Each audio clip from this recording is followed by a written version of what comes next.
Imagine un pays plus petit que la Grèce, mais avec presque 3 fois plus d'habitants. Un pays où les routes débordent d'êtres humains, où l'air que tu respires peut te rendre malade, où les vêtements de luxe du monde entier sont cousus dans des usines sans fenêtres. Et pourtant, chaque matin, ici, des millions de personnes se lèvent et décident de continuer à vivre. Bienvenue au Bangladesh.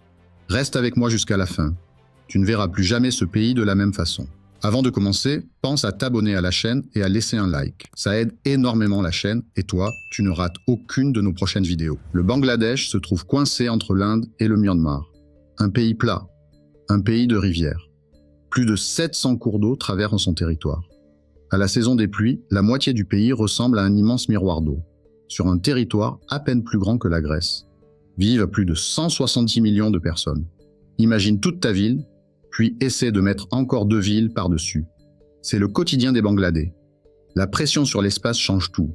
La façon de manger, la façon de travailler, la façon de voyager, même la façon d'aimer.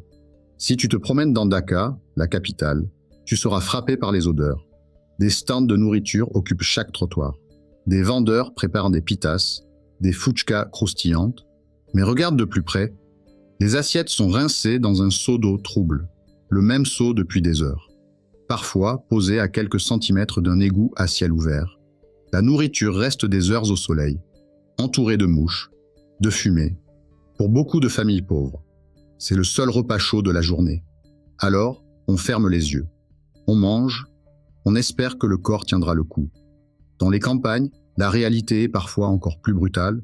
Certaines familles complètent leur nourriture avec des insectes, des criquets, des scarabées, non pas par goût, mais par nécessité. D'autres croient encore que boire du sang frais de chèvre ou manger du foie cru donnera force et santé. Ouvre ton placard mentalement, regarde les étiquettes, Zara, H&M, peut-être même des marques de luxe. Derrière beaucoup de ces vêtements, il y a une usine au Bangladesh. Le pays est l'un des plus grands exportateurs de textiles au monde. Si les marques viennent ici, ce n'est pas pour le paysage, c'est pour le coût. Des salaires parmi les plus bas de la planète. Dans ces usines, des femmes surtout, très jeunes, parfois à peine sorties de l'adolescence, travaillent 12 à 14 heures par jour, dans la chaleur, dans le bruit des machines. Les fenêtres sont rares, la ventilation insuffisante, les produits chimiques sont manipulés sans masque, sans gants, les teintures pénètrent la peau, les poumons. Certaines ouvrières ne dépasseront jamais 50 ans, pas à cause de la vieillesse, mais à cause d'une vie entière respirant des vapeurs toxiques, tout ça pour que nos t-shirts restent bon marché et que les nouvelles collections arrivent à l'heure. Direction la côte, près de Chittagong, ici se trouve l'un des plus grands chantiers de démolition de navires au monde, un cimetière pour les géants des mers. De loin, c'est impressionnant. Des cargos, des pétroliers, posés directement sur la plage, découpés morceau par morceau. De près, c'est terrifiant. Des milliers d'ouvriers avancent pieds nus sur le métal. Ils coupent l'acier avec des chalumeaux, sans casque, sans harnais, autour d'eux, de l'amiante, du fuel, des métaux lourds. Chaque jour, des accidents se produisent, une plaque d'acier qui tombe, une explosion. Les blessures sont graves. Les protections sociales, elles, sont minimes. La mer elle-même paie le prix. Les huiles usées se répandent sur le sable, les produits chimiques s'infiltrent dans l'eau, les pêcheurs sortent moins de poissons, mais la pauvreté ne leur laisse pas le choix. Continuer à travailler ou ne plus manger. Sous les rues des villes bangladaises, il existe un autre monde, celui des égouts. Des tunnels étroits où la plupart d'entre nous ne mettraient jamais un pied. Là-bas travaillent des milliers d'hommes. On les appelle parfois les nettoyeurs. Ils descendent dans les conduits sans masque à gaz, sans combinaison, avec un seau, une corde et leurs mains. Ils retirent les déchets qui bloquent les canalisations. Ils marchent dans les excréments, dans les ordures, dans les produits chimiques que certaines usines rejettent discrètement. Un seul souffle toxique peut les faire s'évanouir. Une seule montée d'eau peut les noyer. Et pourtant, sans eux, les villes seraient paralysées en quelques jours. Ce sont les travailleurs les plus essentiels et les plus oubliés. Pendant que tu regardes cette vidéo, des millions d'enfants bangladais ne sont pas à l'école. Ils travaillent. Certains portent des briques toute la journée, sous un soleil écrasant, dans les briqueteries qui entourent les villes. Leurs mains sont couvertes de poussière. D'autres sont dans les usines textiles. Ils coupent à des fils, ils vérifient des coutures, assis sur une chaise trop grande pour eux, pendant 10 heures. ou plus, pour un salaire qui ne suffirait même pas à acheter un jouet. La loi interdit le travail des plus jeunes. Mais quand une famille n'a plus rien, les petites mains deviennent une source de revenus, l'école devient un luxe, et l'avenir se rétrécit, comme une pièce sans fenêtre. Prends une grande inspiration. Imagine maintenant que chaque respiration abîme un peu tes poumons. C'est ce que vivent beaucoup d'habitants de Dakar. La ville fait régulièrement partie des plus polluées au monde. Les vieux bus fument à noir, les usines rejettent leur gaz sans filtre, les déchets brûlent en plein air. En hiver, quand il pleut moins, un nuage gris recouvre la ville, on ne voit plus les immeubles au loin, les yeux piquent, la gorge brûle. Pour ceux qui souffrent d'asthme ou de maladies cardiaques. Chaque saison de smog est une roulette russe, partir est un privilège. Alors on reste. On respire, on s'adapte, comme on peut. Si tu trouves que les transports dans ta ville sont chaotiques, attends de voir Dakar. Les bus roulent avec des pare-brises fissurés, des carrosseries cabossées à l'intérieur. Les sièges sont pleins, les allées sont pleines, les marches sont pleines, des gens s'accrochent aux portes, aux fenêtres, aux toits, les rickshaws, ces vélos avec une petite cabine à l'arrière, sont partout. Leurs conducteurs pédalent pendant des heures, sous une chaleur écrasante. Et puis, il y a les trains. Aux heures de pointe, les wagons débordent, alors les passagers montent sur le toit, ils s'installent entre les valises, ils se tiennent aux barres métalliques, un mauvais mouvement, et la chute peut être mortelle.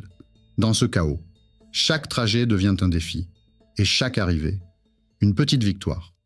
Quittons maintenant les grandes villes. Direction les collines du Nord-Est. Là vit un peuple qu'on appelle les Mandis, ou les Garos, une minorité autochtone, avec des traditions très différentes du reste du pays. Ici, la société est matrilinéaire. Ce n'est pas le nom du père qui compte, mais celui de la mère. Ce sont les femmes qui transmettent le patrimoine. Et parfois, elles partagent aussi leur mari. Dans certaines familles, une femme peut accepter que sa sœur, ou une proche parente, épouse le même homme. On parle alors de polyandrie. Ce n'est pas un jeu, ni un fantasme exotique. C'est une solution pour des communautés où les hommes sont parfois en nombre réduit. Ce système choque souvent les visiteurs. Mais pour ces villages, c'est une manière d'assurer que chaque femme ait un foyer et une sécurité. Dans une grande partie du Bangladesh, être fille ou être garçon ne donne pas les mêmes cartes au départ. Beaucoup de filles se marient très tôt. Parfois, avant leurs 18 ans, la loi l'interdit. Mais la pression sociale est forte. Les familles pensent protéger leur honneur ou réduire une bouche à nourrir. Les règles d'héritage désavantagent souvent les femmes. Elles reçoivent moins que leurs frères. Elles restent dépendantes économiquement. Et quand il y a des violences à la maison, parler est difficile, porter plainte est risqué. Pourtant, des milliers de Bangladaises se battent, avocates, journalistes, ouvrières. Elles créent des associations, des refuges, des écoles. Elles essaient de briser le cercle, une vie après l'autre, dans de nombreux villages. La plupart des mariages ne commencent pas par une histoire d'amour, mais par une négociation. Les parents se rencontrent, ils comparent les familles, la réputation, la religion, le niveau d'études, le salaire. On discute. On calcule, on parle de dot, même si c'est officiellement illégal. Au bout du compte, on demande l'avis des futurs mariés, en théorie. Ils peuvent dire non, en pratique, c'est presque impossible. La pression familiale est immense. Alors beaucoup de jeunes acceptent, ils se découvrent après le mariage. Parfois, l'amour finit par naître, parfois non, mais leurs rêves d'études ou de carrière s'arrêtent souvent là. Imagine une avenue bondée de Dhaka, les bus klaxonnent, les rickshaws zigzaguent, les piétons traversent partout. Soudain, une vache s'allonge au milieu de la route, tout s'arrête, on contourne l'animal, on attend qu'elle se relève, personne ne la frappe. Même si la plupart des habitants sont musulmans et mangent du bœuf, l'influence de la minorité hindoue et de leurs croyances reste très forte. Dans certaines régions, des fidèles participent à des rituels utilisant la bouse de vache, parfois même l'urine, qu'ils considèrent comme purifiante pour un visiteur occidental. La scène peut sembler choquante ou absurde. Pour eux, c'est un moment spirituel, un lien avec la terre et avec le divin. Dans les grandes villes du Bangladesh, le crime n'est pas toujours une histoire de gangsters de cinéma. Souvent, c'est une question de survie. Dans les marchés bondés, les pickpockets travaillent en équipe. L'un bouscule, l'autre ouvre le sac. Un troisième disparaît avec le butin. Au terminus des bus, des groupes organisés surveillant les arrivées. Beaucoup de victimes ne portent jamais plainte, par peur, par découragement, parce qu'elles n'ont pas confiance ou parce que le montant perdu est trop faible. Alors chacun développe ses propres techniques, on cache l'argent dans plusieurs poches. On serre son sac contre soi, on se méfie de tout le monde. La ville devient un jeu de stratégie permanent. Retour sur l'eau, dans ce pays de rivières. Certaines villes flottent presque. Il existe des marchés entiers, posés sur des bateaux. Les vendeurs arrivent avant l'aube. Leurs embarcations sont remplies de fruits, de légumes, de poissons encore vivants. Les acheteurs circulent d'une barque à l'autre, ils négocient, ils crient les prix. Pour beaucoup de villages isolés, ces marchés sont vitaux. Il n'y a pas de route. Sans ces bateaux, aucun commerce ne serait possible sur certaines embarcations. Des familles vivent toute l'année, les enfants apprennent à nager avant de savoir marcher. La barque est à la fois maison, magasin et moyen de transport. Mais ces marchés sont en danger. Les rivières se polluent, les crues deviennent plus violentes, des îles fluviales disparaissent, emportées par l'érosion pendant des siècles. Les fleuves du Bangladesh ont nourri le pays. Ils apportaient l'eau, les poissons, la fertilité des sols. Aujourd'hui, certains de ces mêmes fleuves sont devenus toxiques autour des zones industrielles. L'eau est parfois noire ou rouge. Des mousses étranges flottent à la surface. L'odeur est si forte qu'il faut se couvrir le visage pour traverser un pont. Des usines déversent leurs déchets directement dans les cours d'eau, sans traitement. Les villes utilisent aussi ces fleuves comme égouts géants. Résultat, les poissons disparaissent. Pour les habitants des berges, chaque seau d'eau devient un dilemme, boire et risquer la maladie ou ne pas boire. Les maladies de peau, les diarrhées, les infections intestinales font partie du quotidien. Même si tout s'arrêtait aujourd'hui, il faudrait des décennies pour que la nature se répare. Et certaines cicatrices ne disparaîtraient jamais. Dans un pays aussi dense, les règles sociales deviennent une question de survie. Les démonstrations d'affection en public sont rares.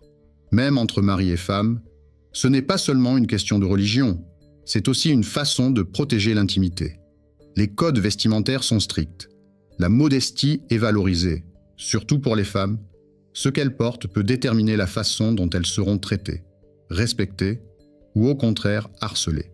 Même un geste aussi simple que jeter un papier par terre prend une autre dimension.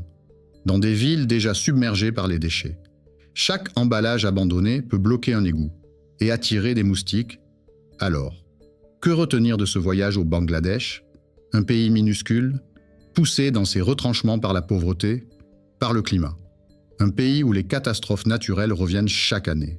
Inondations, cyclones, érosion des terres. Et malgré tout, la vie continue.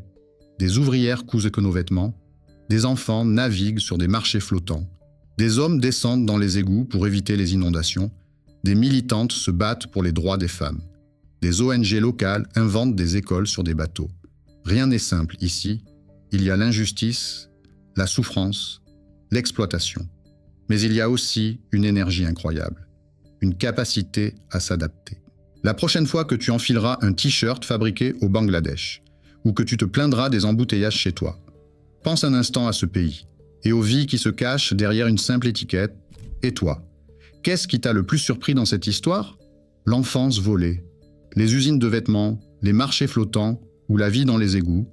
Dis-le-moi en commentaire, j'ai vraiment envie de te lire, et si ce voyage t'a intéressé, n'oublie pas de laisser un like et de t'abonner pour ne pas rater les prochaines vidéos.